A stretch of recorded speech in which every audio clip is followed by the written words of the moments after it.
പരാജയങ്ങളൊന്നും താല്പര്യമില്ല. ഒരാമേനൊന്ന് പറ. നിങ്ങൾ സങ്കടത്തോടാ നിങ്ങൾ കേൾക്കുന്നത് അല്ല പ്രിയരെ. ഈ അപ്പൻ്റെ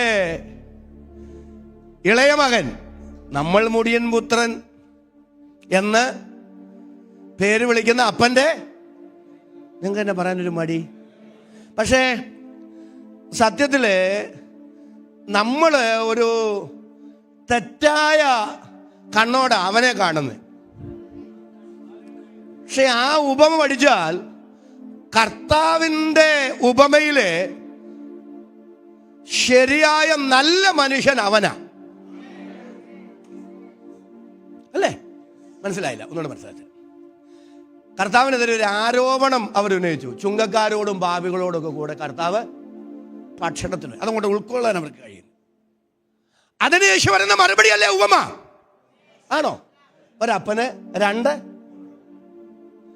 അപ്പൊ ഇളയവനെ അപ്പനോട് പറഞ്ഞു, എനിക്ക് തരാനുള്ളതൊക്കെ തന്നേരെ. രണ്ടുപേർക്കും അപ്പം കൊടുത്തെന്ന അല്ലേ?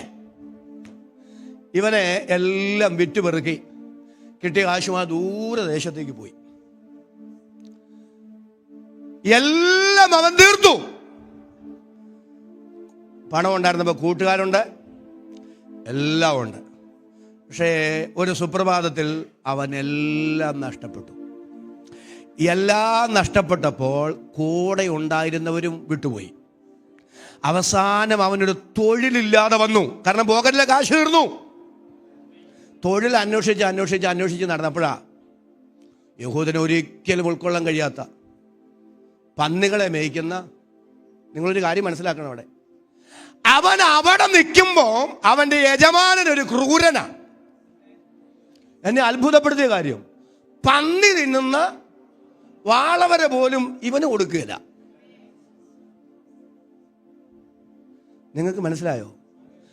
ആ ക്രൂരനായ യജമാനൻ പന്നിക്ക് കൊടുക്കുന്ന വാളവര പോലും ഇവന് വിലക്കിയപ്പോഴാ ഇവന്റെ അപ്പൻ വേലക്കാരോട് എങ്ങനെ ഇടപെടുന്നെന്ന് ഇവന് ബോധ്യം ഉണ്ടായേ. ഇവൻ പറയുന്നൊരു വാദ്യം ഉണ്ടോ? എൻ്റെ ദൈവമേ, എൻ്റെ അപ്പനെ എൻ്റെ വീട്ടിൽ വേലക്കാർ തിന്നിട്ട് വേസ്റ്റാക്കുക, ഇവൻ എനിക്ക് വേസ്റ്റ് പോലും തിന്നാൻ തരികയില്ല. എപ്പോഴാ അവൻ്റെ കണ്ണ് തുറന്നേ? ഒരു നല്ല ആമയും പറ.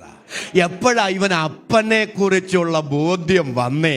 അപ്പൻ്റെ കരുതലും അപ്പൻ്റെ സ്നേഹവും അപ്പൻ ആരാണെന്ന്, അപ്പൻ്റെ ഹൃദയം എന്താണെന്ന്, അപ്പൻ്റെ കരുണ എന്താണെന്ന്, അപ്പൻ്റെ സ്നേഹം എന്താണെന്ന്, എൻ്റെ അപ്പൻ ആരാണെന്ന് അവന് തിരിച്ചറിവുണ്ടായത് ആ പരാജയം ജീവിതത്തിൽ വന്നപ്പോഴല്ലേ? എല്ലാം വിലക്കപ്പെട്ടപ്പോഴല്ലേ? അവിടെ വെച്ചല്ലേ അവന് മനസ്സിലായത്. ഇന്ന് മകൾ പിറകോട്ട് ഇറങ്ങി തിരിഞ്ഞൊന്ന് ചിന്തിച്ച്, എവിടെയൊക്കെയോ ദൈവം തന്ന തകർച്ചകളല്ലേ, എവിടൊക്കെയോ ദൈവം തന്ന വേദനകളല്ലേ, എവിടൊക്കെയോ എന്തൊക്കെയോ ദൈവം വിലക്കിയത് കൊണ്ടല്ലേ ഇന്ന് പകൽ ഉപവാസത്തോടും പ്രാർത്ഥനയോടും ഈ കസാരയിൽ വന്നിരുന്ന് ദൈവത്തിന് സ്തോത്രം ചെയ്യാൻ ദൈവം അവസരം തന്നത്. പ്രിയരെ, ഇന്നലകളിൽ ദൈവം തന്ന ഏതൊക്കെയോ വേദനകൾ, ശോധനകൾ, നൊമ്പരങ്ങൾ, പരാജയങ്ങളാണ് ഈ ദൈവ കൃപയിലേക്ക് എന്നെ നടത്താൻ മുഖാന്തരമായത് എന്ന് തിരിച്ചറിഞ്ഞു സ്തോത്രം പറയാൻ എത്ര പേർക്ക് മനസ്സുണ്ട്? എന്റെ മാന്യ സഹോദരങ്ങളെ, ചില പ്രശ്നങ്ങൾ പരിഹരിക്കപ്പെടുന്നതിന് മുമ്പ് നമ്മെ ഒന്ന് പണിയാനാ ദൈവ പദ്ധതി എങ്കിൽ, നമ്മെ ഒന്ന് യഥാസ്ഥാനപ്പെടുത്താനാ ദൈവ പദ്ധതി എങ്കിൽ, നമ്മെ ഒരു സമ്പൂർണ്ണ സമർപ്പണത്തിലേക്ക് നയിക്കാനാ ദൈവഹിതമെങ്കിൽ, ഇന്ന് പകൽ സ്തോത്രം ചെയ്ത ദൈവത്തോട് പറയാമോ, ദൈവമേ, എൻ്റെ പ്രതിസന്ധികൾ അനുവദിച്ചതിൻ്റെ പിന്നിൽ എൻ്റെ സമർപ്പണമാണ്. അങ്ങയെ അധികം സ്നേഹിക്കാനാണ്, അങ്ങയുടെ പദ്ധതിക്കായി എന്നെ ഒരുക്കാനാണെങ്കിൽ അതിന്ന് പകൽ ഉപവാസ പ്രാർത്ഥനയിൽ ചെയ്തെടുക്കണമേ. അതിനായി എന്നെ സമർപ്പിക്കുന്നു എന്ന് ആത്മാവിൽ സ്തോത്രം ചെയ്ത് പറയാൻ മനസ്സ് മനസ്സുള്ള ദൈവമക്കൾ, ഞാൻ പറയാതെ തന്നെ കരമടിച്ച് അല്പനിമിഷം ആത്മാവിൽ ദൈവത്തിന് സ്തോത്രം ചെയ്യാം. യേശുവിന്റെ അധികാരമുള്ള നാമത്തിൽ ദൈവത്തിന് നമ്മെ കുറിച്ചുള്ള ഹിതത്തിലേക്ക് ദൈവത്തിന്റെ പരിശുദ്ധാത്മാവ് ഈ ദിവസങ്ങളിൽ നമ്മെ കൊണ്ടെത്തിക്കട്ടെ. കരുണയുള്ള ദൈവം അതിനായി നമ്മെ സഹായിക്കട്ടെ.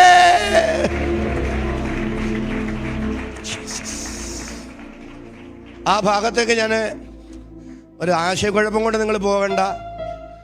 അവിടെ പറയുന്ന അപ്പന്റെ ഇളയ മകൻ നമ്മളാ. രാമേനൊന്ന് പറ. ജാതികളാ. കാരണം ജാതികളോടും കൂടെ ഭക്ഷണം കഴിക്കാൻ പോയതിനല്ലേ, ചുങ്കക്കാരോടും പാപികളോടും കൂടെ. അവനാ ഇവൻ. മറ്റവൻ യഹൂദന്റെ പ്രതിനിധിയാ. ആര്? മൂത്ത മകൻ, സ്വയനീതിക്കാരൻ. അവൻ പറഞ്ഞു ഞാൻ അപ്പ. നിങ്ങളെല്ലാവരും എൻ്റെ കൂടെ വരണേ.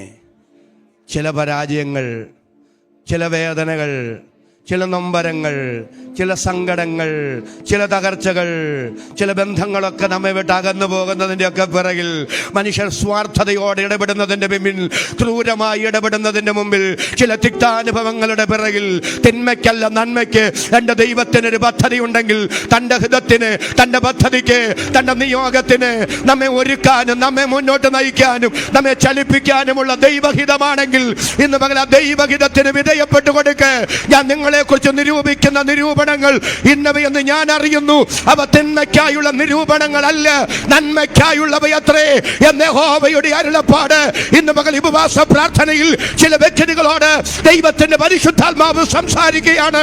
നിങ്ങളുടെ ശോധനകളുടെ പിറകിൽ, വേദനകളുടെ പിറകിൽ തിന്മയ്ക്കല്ല നന്മയ്ക്ക് ദൈവത്തിന് ഒരു പദ്ധതി ഉണ്ട്.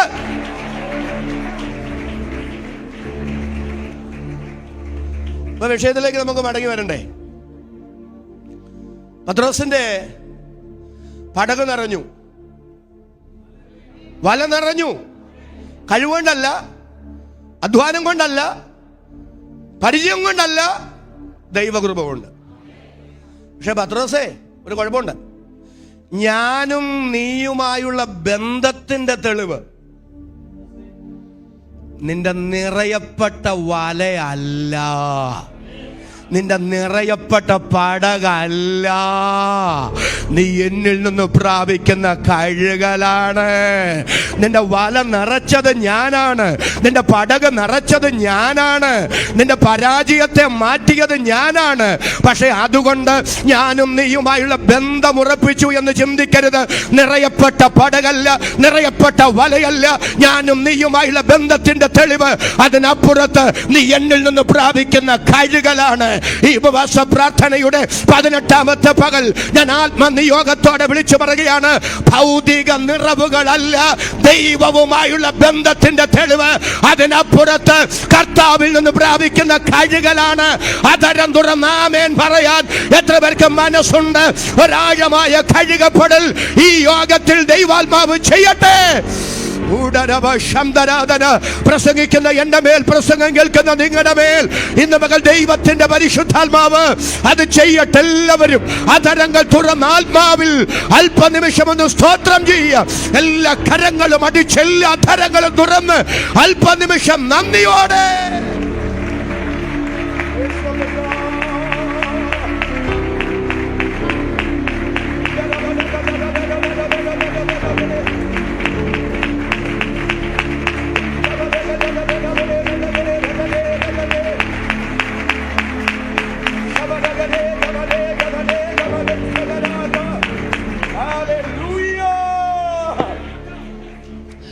മറ്റൊരു ഉദാഹരണം കൂടെ ഞാൻ പറയാം. പത്രോസിന്റെ ജീവിതത്തിൽ നിന്ന് തന്നെ. 5 അപ്പവും ആരാ പറഞ്ഞ 5 അപ്പവും 2 മീൻ്റെയും കാര്യം ഇവിടെ പറഞ്ഞു. എല്ലാവരും ശ്രദ്ധിച്ച്.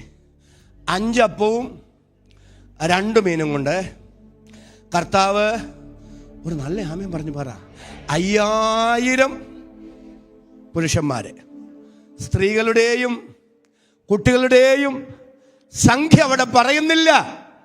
അതുകൊണ്ട് നമുക്ക് ഒരു സംഖ്യ എടുപ്പം നടത്തണ്ട.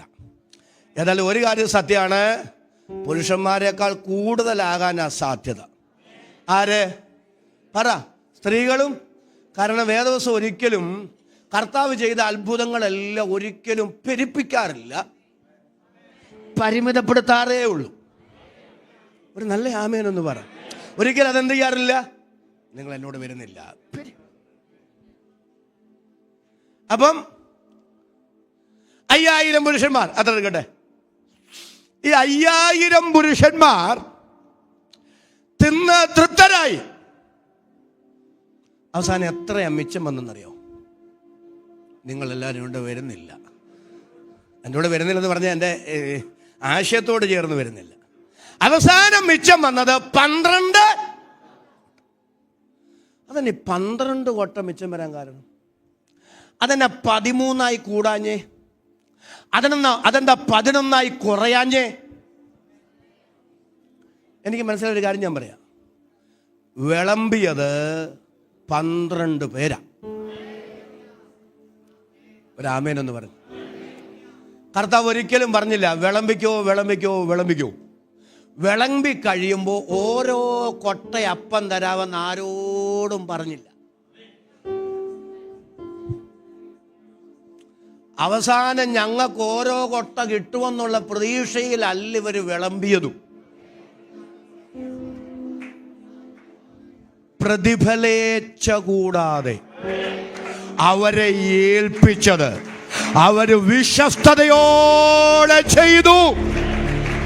വിശ്വസ്തയോടെ ഏൽപ്പിച്ചത് ചെയ്യുന്നവന് മിച്ചം കൊടുക്കുക ദൈവത്തിന്റെ നീതിയാണ്. തിരുവെഴുത്ത് പറയുന്നു, എല്ലാവരും സ്തോത്രം ചെയ്തെന്ന് പറ. വിശ്വസ്തത ഭൂമിയിൽ നിന്ന് മുളയ്ക്കുന്നു. എന്നോട് ചേർന്ന് ആമേൻ പറയാൻ എത്ര പേർക്ക് മനസ്സുണ്ട്? നീതി സ്വർഗത്തിൽ നിന്ന് നോക്കുന്നു.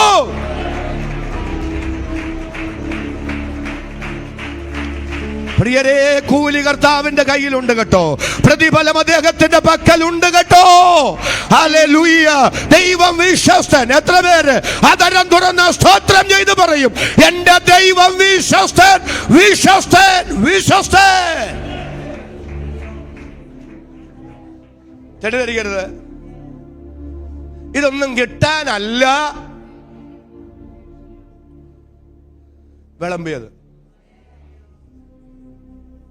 പക്ഷേ ദൈവം വിശ്വസ്തൻ. നമ്മുടെ മനോഭാവം ദൈവം നോക്കും. എല്ലാവരും നല്ല ആമേൻ പറഞ്ഞേ. അന്തർഭാഗത്തിലെ സത്യമല്ലോ നീ ഇച്ഛിക്കുന്നത്, അന്തരംഗത്തിൽ എന്നെ ഞാൻ അനുഗ്രഹിപ്പിക്കണമേ. ദൈവം ഹൃദയങ്ങളെയും ഉൾപ്പൂവുകളെയും ആരായുന്ന ദൈവമാണ്. നമ്മുടെ നിരൂപണങ്ങളെ ദൂരത്തു നിന്ന് പോലും ഗ്രഹിക്കുന്ന മഹാദൈവത്തെയാണ് സ്തോത്രം ചെയ്ത് ആരാധിക്കുന്നതെങ്കിൽ, കൃപ ലഭിച്ച ദൈവമക്കളെ, എന്തിനു നിരാശ, എന്തിനു വേദന? അതരം തുറന്ന് സ്തോത്രം ചെയ്ത് പറ. എന്നെ ഉള്ളതുള്ളതുപോലെ അറിയുന്ന, എന്റെ ഹൃദയത്തിന്റെ പരമാർത്ഥത അറിയുന്ന, എന്റെ ഹൃദയത്തിന്റെ നിഷ്കളങ്കത അറിയുന്ന ഒരു ദൈവം ഉയരത്തിൽ ജീവിക്കുന്നു. വിശ്വസ്തത എന്നോട് ചേർന്ന് പറയണം. വിശ്വസ്തത ഭൂമിയിൽ നിന്ന് മുളയ്ക്കുന്നു, നീതി സ്വർഗത്തിൽ നിന്ന്. ചേർന്ന് ചേർന്ന് അബ്രഹാം തന്റെ മകനായ ഇസ്ഹാക്കിന് ഒരു വധുവിനെ അന്വേഷിക്കാൻ എലയാസറിനെ പറഞ്ഞു വിടുക അല്ലേ? ആണോ? 16 അബ്രഹാമിന്റെ ദാസൻ പോകുമ്പോൾ ഭയങ്കര ടെൻഷനുണ്ട്. കാരണം ഒരു വലിയ ഉത്തരവാദിത്വമാണ്. മാനുഷികമായി ഇതെങ്ങനെ ചെയ്യുമെന്ന് ഒരെത്തും പിടിയില്ല. ആ പട്ടണത്തിലേക്ക് പ്രവേശിക്കുമ്പോൾ അവിടെ ഒരു കിണറുണ്ട്. ആ കിണറിൻ്റെ അരികിൽ നിന്നുകൊണ്ട് എലയാസർ ഒരൊറ്റ പ്രാർത്ഥന, ദൈവമേ, ഈ പട്ടണത്തിലെ കന്യകമാരെല്ലാം വെള്ളം കോരാൻ വരുന്ന സമയമാണ്. ആ സമയത്ത് ഞാനൊരു പെൺകുട്ടിയോട് ചോദിക്കും, എനിക്കൊരല്പം വെള്ളം കുടിക്കാൻ തരാമോ? ഉടനെ അവൾ പറയാന്നിരിക്കട്ടെ, താങ്കൾക്ക് മാത്രമല്ല, താങ്കളുടെ ഒട്ടകങ്ങൾക്കും കൂടെ കോരിത്തരാം എന്ന് പറഞ്ഞാൽ അവളായിരിക്കട്ടെ എൻ്റെ യജമാനൻ അബ്രഹാമിൻ്റെ മകൻ ഇസഹാക്കിൻ്റെ ഭാവി വധു. എന്നെ ത്രസിപ്പിച്ചൊരു പദം അവിടെ ഉണ്ടാവും, ഊട്ടനേ റിബേക്ക. ഒരു നല്ല ആമേൻ എന്ന് പറഞ്ഞു. എന്താ? ഉടനെ റെബേക്ക. എലയാസർ ഇത് പ്രാർത്ഥിച്ചു തീരുകയും പ്രാർത്ഥനയുടെ മറുപടിയെ ദൈവം മുമ്പിൽ കൊണ്ടുവന്ന് കൊടുക്കുകയും. ചില വിഷയങ്ങൾക്കുണ്ടല്ലോ നമ്മൾ ആമേൻ പറയുന്നതിന് മുമ്പ് മറുപടി കൊണ്ടുതരാൻ എൻ്റെ ദൈവം വിശ്വസ്തനാണ്. എത്ര പേർക്ക് സ്തോത്രം ചെയ്യാൻ കഴിയും? ആത്മനിയോഗത്തോടെ ദൈവഹിതത്തിനനുസരിച്ച് ചലിച്ചാൽ നമ്മുടെ പ്രാർത്ഥനാ വിഷയങ്ങളെ നമ്മൾ പ്രതീക്ഷിക്കുന്നതിനേക്കാൾ വേഗതയിൽ, നാം ചിന്തിക്കുന്നതിനേക്കാൾ ശീഘ്രഗതിയിൽ നമ്മുടെ മുമ്പിൽ കൊണ്ടുവന്നു തരാൻ ദൈവം വിശ്വസ്തനാണ്. ഉടനെ റിബേക്ക, ഇന്ന് പകൽ ദൈവാത്മാവിൽ ഞാൻ വിളിച്ചു പറയുന്നു, ചില കാര്യങ്ങൾ അധികം നീളില്ല. ഉടനെ അടിയന്തരമായി ദൈവം ചെയ്യേണ്ട ചില മേഖലകളിൽ ഇന്ന് പകൽ ചില ദൈവപ്രവൃത്തി വെളിപ്പെടുമെന്ന് ദൈവാത്മാവ് അതിശക്തമായി ചിലരോട് ദൈവാലോചന ഇന്ന് പകൽ വിളിച്ചു പറയുകയാണ്. ഓ ശഖമലധനാധനാധന, നിങ്ങളുടെ ചില പ്രാർത്ഥനാ വിഷയങ്ങളെ ചിന്തിക്കുന്നതിനേക്കാൾ വേഗതയിൽ, പ്രതീക്ഷിക്കുന്നതിനേക്കാൾ ശീഘ്രഗതിയിൽ മുമ്പിൽ കൊണ്ടുവന്നു തരുന്ന ഒരു ദൈവമഹത്വമുണ്ടെന്ന് ദൈവാത്മാവ് അതിശക്തമായി ഇന്ന് പകൽ ഇടപെടുകയാ.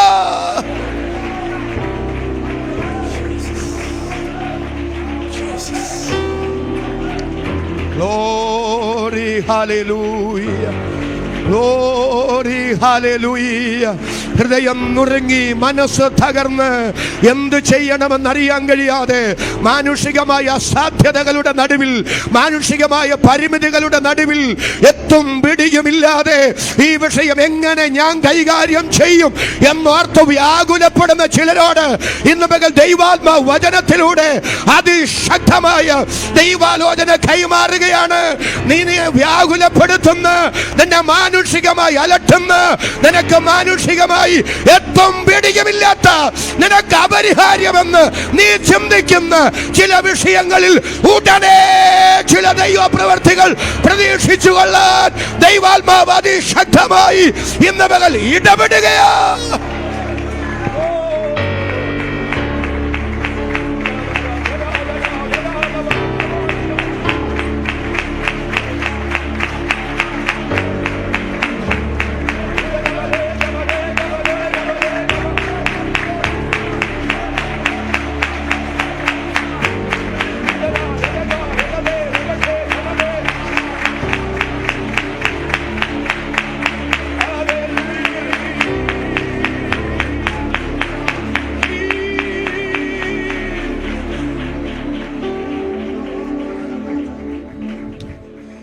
എഴുതി വെച്ചോ, ഞാൻ ഈ പറയുന്ന ദൂത് ഇത് യഹോവയാൽ സംഭവിച്ചു. മനുഷ്യരുടെ ദൃഷ്ടിയിൽ, എല്ലാവരും ഒന്ന് സ്തോത്രം ചെയ്ത് പറയാമോ? ഇത് യഹോവയാൽ സംഭവിച്ചു, മനുഷ്യരുടെ ദൃഷ്ടിയിൽ ആശ്ചര്യവുമായിരിക്കുന്നു എന്ന് തുള്ളിച്ചാടി സ്തോത്രം ചെയ്ത് പറയത്തക്ക നിലയിൽ ചില ദൈവപ്രവർത്തികൾ വെളിപ്പെടും കേട്ടോ. ഉടനെ എലയാസർ ഇങ്ങനെ പറഞ്ഞു തീർന്ന ഉടനെ ദൈവപ്രവൃത്തി വെളിപ്പെട്ടു വന്നതുപോലെ നമ്മുടെ ചില പ്രാർത്ഥനാ വിഷയങ്ങളിൽ ദൈവപ്രവൃത്തി ഉടൻ വെളിപ്പെട്ടു വരുമെന്ന് ഇന്ന് പകൽ ദൈവാത്മാവ് ചിലർക്ക് ഉറപ്പു തരുന്നു. എന്നോട് ചേർന്ന് ആമേൻ പറയാൻ എത്ര പേർക്ക് ആത്മാവിൽ നിയോഗമുണ്ട്? അവർക്കായി ഞാൻ ദൈവത്തെ സ്തുതിക്കുന്നു.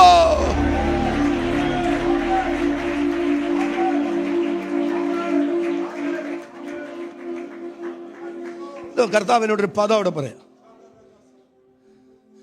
എലയാസറിന്റെ ഒറ്റപ്പെടാണ്, ദൈവമേ, എൻ്റെ യജമാനൻ അബ്രഹാമിന്റെ മകൻ ഇസഹാക്കിന് അങ്ങ് നിർണയിച്ചവള് തന്നെ. ഒരാമേൻ എന്ന് പറയാം. വരട്ടെ ദൈവമേ, നിർണയിച്ചവളെ തന്നെ കാണിച്ചു തരണേ ദൈവമേ, നിർണയിച്ചവള് തന്നെ ആയിരിക്കട്ടെ ദൈവമേ. അപ്പം എലയാസർ ഒരു കാര്യമുണ്ട്, ഞാനാ ഇനി ഒരാളെ തേടി പിടിക്കണ്ട. ഒരാമേനെന്ന് പറ. ദൈവമായി നിർണയിച്ച ആളെ തമ്പുരാൻ കൂട്ടിക്കൊണ്ട് വരും. ദൈവം മുമ്പിൽ കൊണ്ടുവന്ന് തരും. ഇന്ന് പകൽ സ്തോത്രം ചെയ്തെന്ന് പറ. ദൈവം നിർണയിച്ചിട്ടുണ്ട്, ദൈവം പദ്ധതി ഇട്ടിട്ടുണ്ട്, ദൈവം ഒരുക്കിയിട്ടുണ്ട്. ദൈവം ഒരുക്കിയത്, ദൈവം നിർണയിച്ചത്, ദൈവം കരുതിയത് സമയത്ത് കൊണ്ടുതരാൻ എന്റെ ദൈവം വിശ്വസ്തനാണ്. എന്റെ യജമാനനായ അബ്രഹാമിന്റെ മകൻ ഇസ്ഹാക്കിന് അങ്ങ് നിർണയിച്ചവൾ. ഇന്ന് മകൻ സ്തോത്രം ചെയ്തു പറ. എന്റെ തലമുറയ്ക്ക് വേണ്ടി ദൈവം ഒരുക്കിയത്, എനിക്ക് വേണ്ടി ദൈവം ഒരുക്കിയത്, എന്റെ ദൈവം എന്റെ മിനിസ്ട്രിക്ക് വേണ്ടി നിർണയിച്ചിട്ടുള്ളത്, എന്റെ തലമുറയ്ക്ക് വേണ്ടി നിർണയിച്ചിട്ടുള്ളത് സമയത്തിന്റെ മുമ്പിൽ കൊണ്ടുവന്നു തരാൻ വിശ്വസ്തനായ ദൈവമാണ്. ഇന്ന് മകൻ ദൈവത്തിന്റെ പരിശുദ്ധാത്മാവ് അതിശക്തമായി ചിലരോട് ഇടപെടുകയാണ്. ഓ ശേഖരബലഹന്തരാധന, ഇതെന്നോടുള്ള ദൈവ ശബ്ദമാണെന്ന് പരിശുദ്ധാത്മാവ് വ്യക്തിപരമായി നിങ്ങൾക്ക് ആ ഉറപ്പ് തരുന്നെങ്കിൽ, ആ ഉറപ്പുള്ള ദൈവമക്കൾ സങ്കടം മറന്ന് അധരം തുറന്ന് ദൈവത്തിന് സ്തോത്രം ചെയ്ത് കർത്താവിന് മഹത്വം കരേറ്റുക.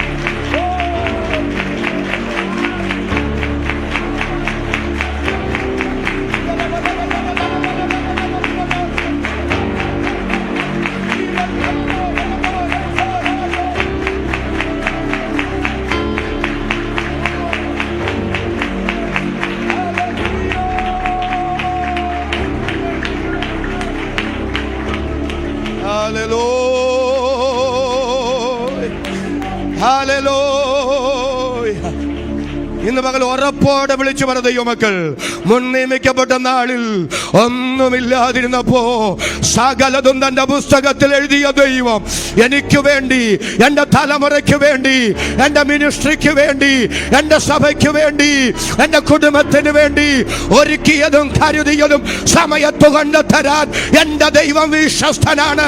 ദൈവത്തിന്റെ സമയം തെറ്റില്ല, ദൈവത്തിന്റെ പദ്ധതികൾ മാറില്ല. ഞാൻ നിർണയിച്ചിരിക്കുന്നു, ഞാനത് നിവർത്തിക്കും, ഞാൻ പ്രവർത്തിപ്പാൻ കരം നീട്ടും. ആരത് തടുക്കും? ദൈവത്തിന്റെ നിർണയത്തിലും ദൈവത്തിന്റെ പദ്ധതിയിലും ദൈവത്തിന്റെ തിരുഹിത പ്രസാദത്തിലും തങ്ങൾക്ക് വേണ്ടി, തങ്ങളുടെ കുടുംബത്തിന് വേണ്ടി, തങ്ങളുടെ തലമുറകൾക്ക് വേണ്ടി, തങ്ങളുടെ മിനിസ്ട്രിക്ക് വേണ്ടി ദൈവം ഒരുക്കിയത് സമയത്ത് കൊണ്ടുതരാൻ എന്റെ ദൈവം വിശ്വസ്തൻ. വിശ്വസിക്കുന്നവർക്ക് വേണ്ടി വ്യാപരിക്കുന്ന ദൈവശക്തി ഇന്ന് പകൽ ഇതിനകത്ത് വ്യാപിക്കട്ടെ. പരിശുദ്ധാത്മാവ് ഇന്ന് പകൽ ചിലരെ സ്പർശിക്കട്ടെ. Glory glory glory glory glory. കർത്താവേ, ഞങ്ങളങ്ങേ സ്തുതിക്കുന്നു, ഞങ്ങളങ്ങേ ആരാധിക്കുന്നു. അങ്ങയുടെ സമയത്തിനായി കാത്തിരിക്കാൻ, അങ്ങയുടെ പദ്ധതിക്കായി കാത്തിരിക്കാൻ ഞങ്ങൾക്ക് കൃപ തരണമേ.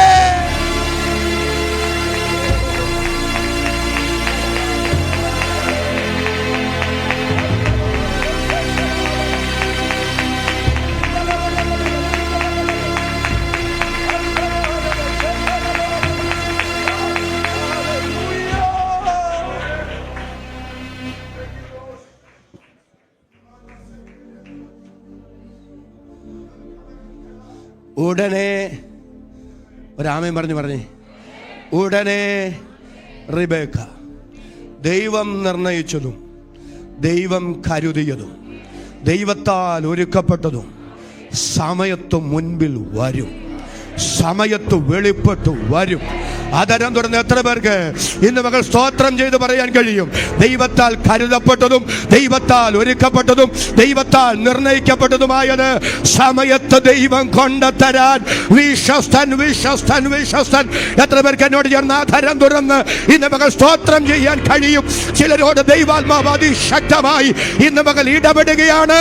ദൈവം വിശ്വസ്തൻ, ദൈവം കരുതിയതും ദൈവം ഒരുക്കിയതും ദൈവം നിർണയിച്ചിട്ടുള്ളതും സമയത്ത് വെളിപ്പെട്ടു വരൂ.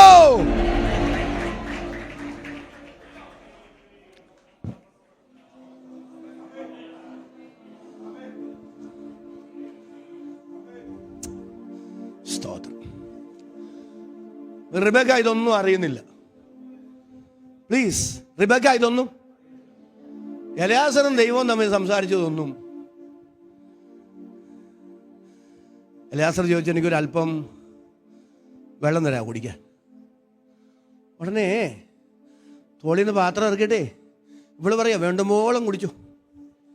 അടുത്തൊന്ന് കേട്ടെ, താങ്കൾക്ക് മാത്രമല്ലെന്നേ, താങ്കളുടെ ഒട്ടകങ്ങൾ കൂടെ. ഞാൻ പറയാം, സാമാന്യബോധമുള്ള ഒരു പെങ്കൊച്ചും അങ്ങനെ പറയുകയില്ല. കാരണം 1-2 ഒട്ടകങ്ങളല്ല, 10 ഒട്ടകങ്ങളാണ് നിരന്ന് നിൽക്കുന്നത്. 10 ഒട്ടകങ്ങൾക്ക് വെള്ളം കോരി കൊടുക്കാന്ന് പറയുന്നേ ഒരാമേനെന്ന് പറഞ്ഞ് വല്ലാത്ത റിസ്കാ. ഇന്നത്തെ പോലുള്ള ഈ ജലസേചന പദ്ധതികളൊന്നും അന്നില്ല. നമ്മൾ വായിക്കുന്ന റിബേക്ക കിണറ്റിലിറങ്ങി അല്ലേ, പടവുകൾ ചവിട്ടി ഇറങ്ങി വെള്ളം കോരി കയറി. അപ്പം പടവുകൾ ചവിട്ടി വേണം കിണറ്റിൽ വെള്ളം കോരണം, പടവുകൾ ചവിട്ടി കയറണം.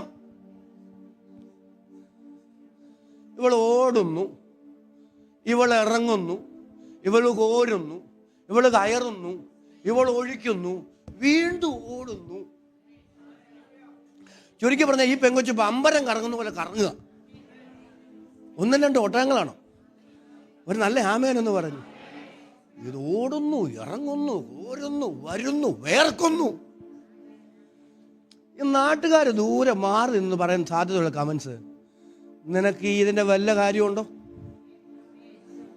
ഒരു നല്ല ആമയും പറ. ഇങ്ങനെ നിന്റെ അമ്മാച്ചനാണോ? പേരപ്പനാണോ? ഒരു നല്ല ആമേനെന്ന് പറ. ഇങ്ങനെ നീ ഇതിനു മുമ്പ് കണ്ടിട്ടുണ്ടോ? എങ്ങാണ്ടൊന്ന് എവിടേക്കോ പോകുന്ന ഒരു വഴിപോക്കൻ, എവിടെ നിന്നോ വരുന്നു, എവിടേക്കോ പോകുന്നു. അങ്ങേരൽപ്പം വെള്ളം കുടിക്കാൻ ചോദിച്ചപ്പോൾ നീ മര്യാദയ്ക്ക് അങ്ങേർക്ക് വെള്ളം കൊടുത്ത് വിട്ടാ പോരെ? നീ റിസ്ക് ഏറ്റെടുക്കേണ്ട വല്ല കാര്യമുണ്ടോ? പക്ഷെ ആരും നിർബന്ധിച്ചത് കൊണ്ട് അവൾ ഏറ്റെടുത്ത് റിസ്ക് അല്ലത്. നാട്ടുകാരെ കാണിക്കാനൊട്ട് ഓടുന്നതുമല്ല, ആരെയും കാണിക്കാനൊട്ട് ഇറങ്ങുന്നതുമല്ല, ആരെയും ബോധ്യപ്പെടുത്താനൊട്ട് വെള്ളം കോരി കൊടുക്കുന്നതുമല്ല, ആരെയും കാണിക്കാനല്ല, ആരെയും ബോധിപ്പിക്കാനല്ല. അവളുടെ അകത്ത് ദൈവം കൊടുത്തൊരു നിയോഗത്തെ അവൾ ഏറ്റെടുക്കുകയാണ്. അതരം തുറന്ന് സ്തോത്രം പറയാൻ എത്ര പേർക്ക് ഈ രാത്രി മകൾ മനസ്സുണ്ട്? അവർക്കായി ഞാൻ ദൈവത്തെ സ്തുതിക്കുന്നു. സഹോദരങ്ങളെ, നിയോഗത്തെ മാറ്റിവെക്കല്ലേ. ഒരാമേനൊന്ന് പറ. ഇച്ഛിക്കുക എന്നതും പ്രവർത്തിക്കുക എന്നതും ദൈവമാ തിരുവുള്ള ഉണ്ടായിട്ട് ചെയ്യുന്നേ. ഈ പെങ്കൊച്ചിന്റെ സ്ഥാനത്ത് വേറെ ഒരു പെങ്കൊച്ചും അങ്ങനെ ചെയ്യില്ല. മാനുഷികമായി നോക്കിയാൽ ഇവളും അങ്ങനെ ചെയ്യില്ല. പക്ഷെ ഇച്ഛിക്ക എന്നതും, ഒന്ന് സ്തോത്രം ചെയ്ത് പറഞ്ഞ് പ്രവർത്തിക്ക എന്നതും ദൈവമാണ് തിരുവുള്ളമുണ്ടായിട്ട് ചെയ്യുന്നത്.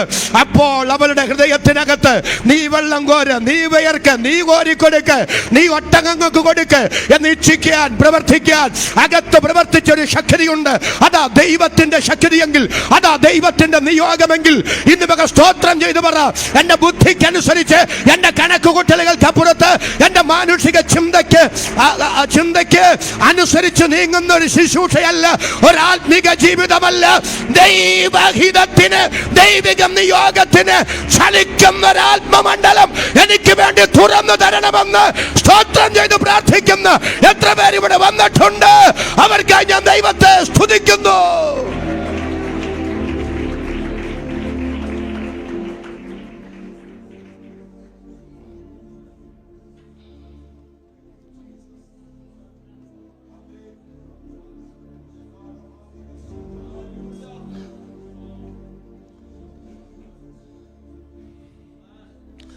പക്ഷെ ഈ എലിയാസർ ഇവൾ ഓടുമ്പോൾ, ഇവൾ വിയർക്കുമ്പോൾ, ഇവൾ കോരുമ്പോൾ മനസ്സിൽ മാറി നിന്ന് പറയുന്നൊരു ചിന്തയുണ്ട്. എൻ്റെ ഭാവനയാണേ. കുഞ്ഞെ, നീ വെറുതെ ഓടുന്നതല്ല. ഒരാമേനൊന്ന് പറയും. നീ വെറുതെ ഓടുന്നത്, നീ വെറുതെ ഇറങ്ങുന്നത്, നീ വെറുതെ കോരുന്നത്, നീ വെറുതെ വിയർക്കുന്നത്. നിന്റെ മൂക്കിനിടാൻ 1/2 ശേക്കൽ പൊന്മൂക്കൂത്തി എൻ്റെ കയ്യിലുണ്ട്. നിന്റെ കൈക്കിടാൻ ഒരു നല്ല ആമയും പറഞ്ഞു. 10 ശേക്കൽ പൊൻവള എൻ്റെ കയ്യിലുണ്ട്. ഇന്ന് ഞങ്ങളെങ്ങാനും പറഞ്ഞെങ്കിൽ ആദ്യം ഈ മൂക്കൂത്തി കാണിച്ചേന്. ഒരാമേനെന്ന് പറ. കിണറ്റിന്റെ കരയിൽ ചെന്നിട്ട് പറ. പൊൻവള ഉയർത്തി കാണിക്കും, മൂക്കൂത്തി ഉയർത്തി കാണിക്കും. എന്നിട്ട് പറയും, എനിക്കും ഒട്ടകങ്ങൾക്കും വെള്ളം കോരിത്തരാൻ ആര് മുന്നോട്ട് വരുന്നു? ഒരാമേൻ പറഞ്ഞെന്ന് പറയും. അവർക്കുള്ളതാണ് പൊൻവള, അവർക്കുള്ളതാണ് പൊൻമൂക്കൂത്തി. അങ്ങനെങ്ങാനും എലയാസർ വിളംബരം ചെയ്തിരുന്നെങ്കിൽ അവിടെ കൂട്ട അടി വേണം നേരെ. കാരണം നീ കോരണ്ട, ഞാൻ കോരിക്കോളാം. നീ ഇറങ്ങണ്ട, ഞാൻ ഇറങ്ങിക്കോളാം. ആ ഓടുന്നതും ആ ഇറങ്ങുന്നതും ആ കോരുന്നതും എലയാസറിനോടും ഒട്ടകങ്ങളോടുള്ള കരുതൽ കൊണ്ടല്ല, മൂക്കൂത്തി കണ്ട് കണ്ണ് മഞ്ഞളിച്ചിട്ടാ. ഒരു നല്ല ആമേൻ പറ. പൊൻവളയോടുള്ള ആവല് കൊണ്ട്, ആവേശം കൊണ്ടാണ്, അത് കരഗതമാക്കാനുള്ള തത്രപ്പാടാണ് ആ അധ്വാനത്തിന്റെ പിറകിൽ. എന്നാൽ എലയാസറിൻ മൂക്കൂത്തി അവള് കണ്ടില്ല കേട്ടോ, മൂക്കൂത്തി അവളെ കാണിച്ചില്ല, പൊൻവള അവള് കണ്ടില്ല. പൊൻവളയുടെ ഓഫർ എലയാസറിട്ട് ചെയ്തുമില്ല. ഒന്നുകൂടെ പറയാം, മൂക്കൂത്തി കിട്ടാനല്ല, പൊൻവള കിട്ടാനല്ല അവൾ ഇറങ്ങിയത്, അവൾ കോരിയത്, അവൾ കയറിയത്, അവൾ വയർത്തത്. അവൾ ആത്മാർത്ഥമായിട്ടാണ്, സത്യസന്ധമായിട്ടാണ് അത് ചെയ്തത്. എത്ര പേർക്ക് അധരം തുറന്ന് ഇന്ന് മകൾ ദൈവത്തിന് സ്തോത്രം ചെയ്യാൻ കഴിയും? ഒന്നുകൊണ്ട് ഞാൻ ആവർത്തിച്ച് പറയുന്നു, വിശ്വസ്തത ഭൂമിയിൽ നിന്ന് മുളയ്ക്കുന്നു, നീതി സ്വർഗത്തിൽ നിന്ന് നോക്കുന്നു. കരമടിച്ച് സ്തോത്രം പറയാൻ ആവേശമുള്ള ദൈവമക്കൾ അല്പനിമിഷം കരമടിച്ച് ദൈവത്തിന് നന്ദിയോടെ സ്തോത്രം ചെയ്യാൻ.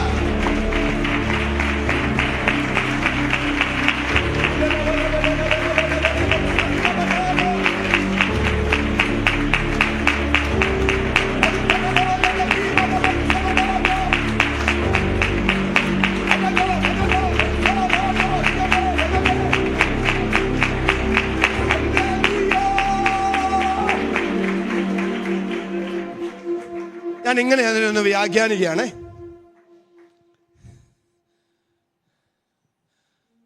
ദൈവം തന്റെ യാത്രയെ സഫലമാക്കിയോ എന്നറിയാൻ എലയാസർ നിശബ്ദനായി നിന്നു. ഒരാമേൻ എന്ന് പറയാം. നിശബ്ദനായിട്ട് നിൽക്കുക. പക്ഷെ അവസാനത്തെ ഒട്ടകത്തിനും വെള്ളം കോരി കൊടുത്ത് കഴിഞ്ഞപ്പോൾ അവൾക്ക് മൂക്കൂത്തി കൊടുത്തു. ഒരാമേൻ എന്ന് പറഞ്ഞ് അവൾക്ക് പൊൻവളയും കൊടുത്തു. ദൈവത്തെ സേവിച്ചാൽ, ഒരാമേൻ എന്ന് പറ, സത്യസന്ധമായി സേവിച്ചാൽ, ആത്മാർത്ഥതയോടെ സേവിച്ചാൽ, ഹൃദയപരമാർത്ഥതയോടെ സേവിച്ചാൽ, എൻ്റെ ദൈവം ആർക്കും കടക്കാരനല്ല. എല്ലാവരും എത്ര പേര് സ്തോത്രം ചെയ്ത് പറയും, എൻ്റെ ദൈവം ആർക്കും ബാധ്യതയല്ല. ആ ഉറപ്പുള്ള, ആ ധൈര്യമുള്ള, ആ ബോധ്യമുള്ള, അല്ല അനുഭവമുള്ള ദൈവമക്കളാണ് ഇന്ന് മകൾ ഇതിനകത്ത് വന്നിരിക്കുന്നത്. എന്നോട് ചേർന്നതിനാമേൻ പറയാൻ എത്ര പേർക്ക് മനസ്സുണ്ട്? അവർക്കായി ഞാൻ ദൈവത്തെ സ്തുതിക്കുന്നു. ഞാൻ പറഞ്ഞത് നിങ്ങൾ തെറ്റിദ്ധരിക്കരുത്. നമ്മൾ കർത്താവിനെ അറിയുന്നത് കൊണ്ട് ധാരാളിത്തത്തിന് ധാരാളം തരുമെന്നല്ല, നമ്മുടെ ആവശ്യങ്ങൾക്കെല്ലാം. ആമേൻ പറയാവോ? നമ്മുടെ ആവശ്യങ്ങൾക്കെല്ലാം വിശ്വസ്തയോടെ നമുക്ക് വേണ്ടി പ്രവർത്തിക്കുന്ന ഒരു നല്ല ദൈവം ജീവിക്കുന്ന പ്രിയരെ. നമ്മുടെ അനുഭവം അതല്ലേ പ്രിയരെ? ഇന്ന് പകലും ആ അനുഭവം അത് ജീവിതത്തിൽ അനുഭവമാക്കുന്ന, ആ ദൈവിക അനുഭവങ്ങളിലൂടെ കടന്നു പോകുന്ന, അതിൽ ദൈവത്തിന് നന്ദിയും സ്തോത്രവും പറയുന്ന എത്ര അഭിഷിക്തന്മാർ ഇവിടെ വന്നിട്ടുണ്ട്, എത്ര ദൈവമക്കൾ ഇവിടെ വന്നിട്ടുണ്ട്. ദൈവമേ, അങ്ങെത്ര വിശ്വസ്തൻ, അങ്ങെത്ര വിശ്വസ്തൻ, അങ്ങെത്ര വിശ്വസ്തൻ. ഹല്ലേലൂയ. പക്ഷേ റിബേക്കേ, ഇതെല്ലാം പ്രോത്സാഹന സമ്മാനം മാത്രം. ഒരാമേൻ ഒന്ന് പറ. മൂക്കൂത്തിയും പൊൻവളയും പ്രോത്സാഹന സമ്മാന.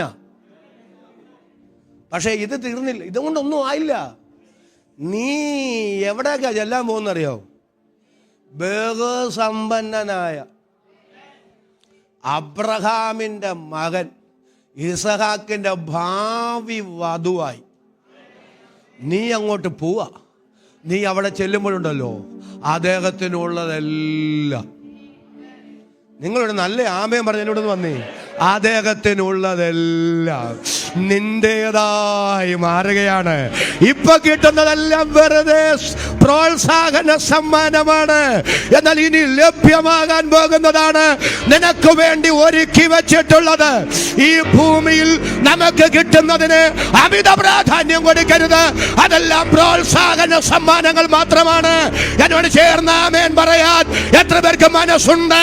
അവർക്കായി ഞാൻ ദൈവത്തെ സ്തുതിക്കുന്നു. ഞാനേ 2 ചിന്തകൾ നിങ്ങളുടെ മനസ്സിലേക്ക് തരാം.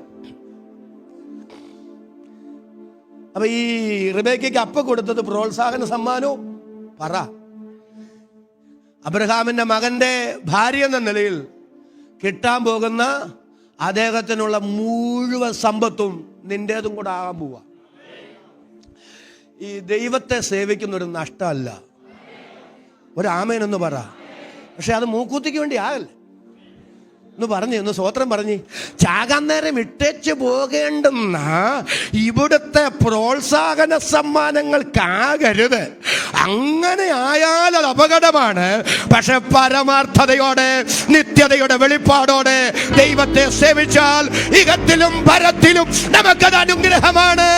എന്നോട് ചേർന്ന ആ വാക്കിന് സ്തോത്രം പറയാൻ എത്ര പേർക്ക് മനസ്സുണ്ട്? അതൊരു നഷ്ടമല്ല, അതൊരു അനുഗ്രഹമാണ്, അത് ലാഭമാണ്, അത് നേട്ടമാണ്, അത് ഉയർച്ചയാണ്.